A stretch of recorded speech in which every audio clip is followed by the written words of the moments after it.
Mathieu trempe les mains dans le flux turbulent. Peut-il sceller un pacte avec le Var? Peut-il recevoir sa force vivifiante, son impétuosité, sa puissance? Il laisse l'eau s'écouler entre ses doigts cuirassés de cornes.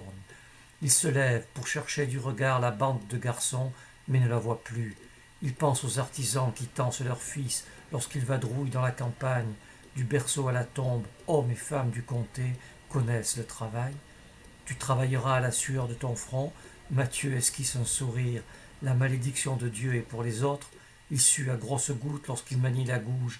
Son esprit et sa main se tendent lorsqu'il tient une sanguine. Mais créer des formes n'a jamais été une punition. Aucun ouvrage ne lui a été pénible. Si l'obscurité ne mettait un terme à son labeur, il le prolongerait chaque jour de plusieurs heures. Sculpter, dessiner, calculer de justes proportions, imaginer l'effet donné par les volumes est une joie.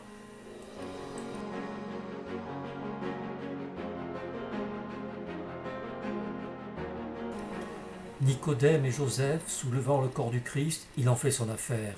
C'est ce qu'on verra en premier et qui doit, dès le premier regard, subjuguer le spectateur par sa véracité. Il met en garde ses jeunes compagnons. La sculpture, ce n'est pas comme la peinture. Il n'y a pas de repentir. C'est réussi ou raté. On ne peut pas retoucher. Roberto n'aime pas que le maître doute de ses capacités, mais il ne répond pas.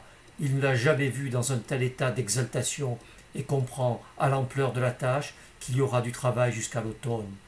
Mathieu saisit un marteau, un ciseau, et reprend son dialogue avec le bois. Son regard se déplace avec rapidité de l'ouvrage à l'apprenti. Il le critique pour le choix d'une scie, la nécessité d'affûter la lame d'un outil, la meilleure façon de le tenir.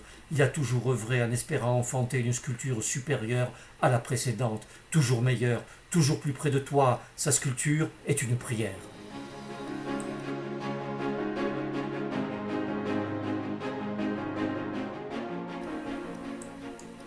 Accompagnez un atelier de la Renaissance dans sa création.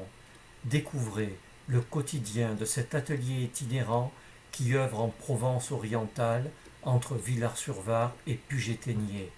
Découvrez en lisant La Passion de Mathieu d'Anvers.